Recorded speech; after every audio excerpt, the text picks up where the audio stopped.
Hello everyone, this is MD Arif Hussain and today we are going to start our first lesson on English grammar. Today we will start from the very beginning and then we will move forward and keep learning the basic concepts of English grammar and we will try to implement them in our daily life. So today we will start from the English alphabet.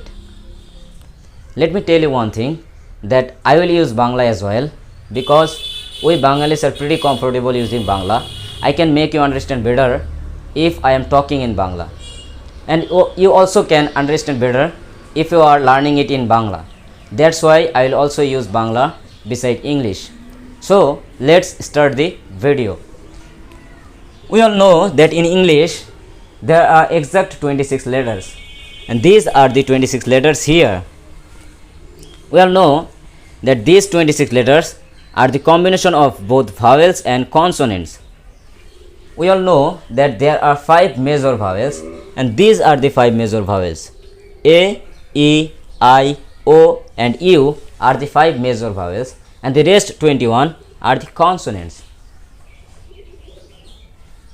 But this is partially correct because we have another vowel and it's called semi-vowel, because it sometimes acts like a vowel and sometimes acts like a consonant. So which one is the letter? It is Y. Y is called semi-vowel. It sometimes acts like a vowel and sometimes it acts like a consonant. Let me tell you one thing, that you cannot form a single word without vowel. If you want to form a word, you must have at least one vowel in it. Without a vowel, you cannot form any single word. So let's look at some examples. Here some examples are given. In your book you can see that B is a consonant, O is a vowel, O is another vowel and K is a consonant. Like this, in the word man, M is a consonant, A is a vowel, N is a consonant. And at last, in the word boy, B is a consonant, O is a vowel and Y is a consonant. So we can say that all the words are the combination of both vowels and consonants. As I told you sometime before, that there is another vowel which is called semi-vowel, because it sometimes acts like a vowel and sometimes it acts like a consonant. So let's discuss about it. At first we'll discuss, when is Y a vowel? Actually the fact is, if Y comes at the end or in the middle position of a word, then it will act like a vowel.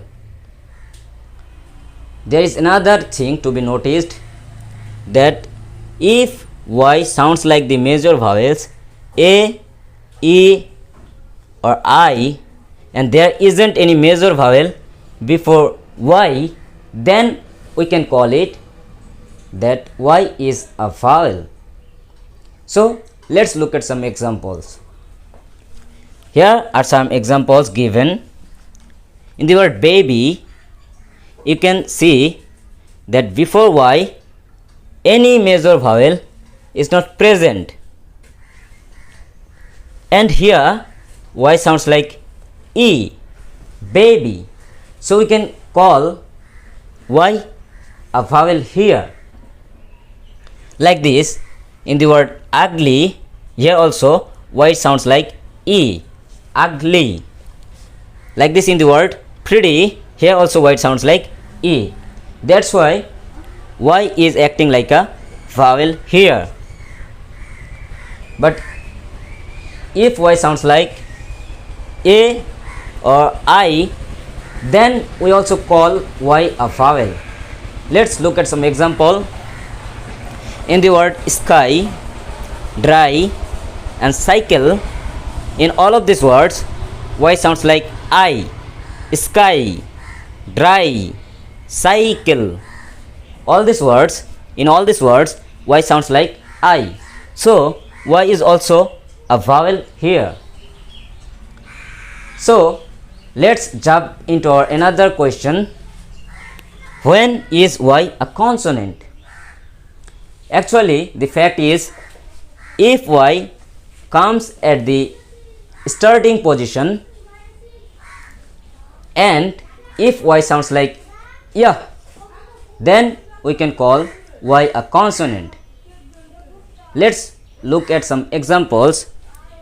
Here y is at the beginning, and if we pronunciate the word yes, yes, and then we can see that here y sounds like yeah, like this. In the word y, in the word you, here also y is acting like a consonant. So basic thing to be noticed that if y comes at first and sounds like yeah, then we can call y a consonant. But this is very rare case. You can also identify by noticing the position of the letter y.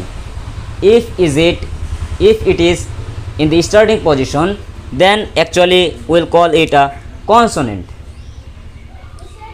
This is for today, and in our next topic we'll discuss about the use of a or an, the article, in front of noun. So be with me and I will make you understand better the basic concepts of English grammar. Thank you guys.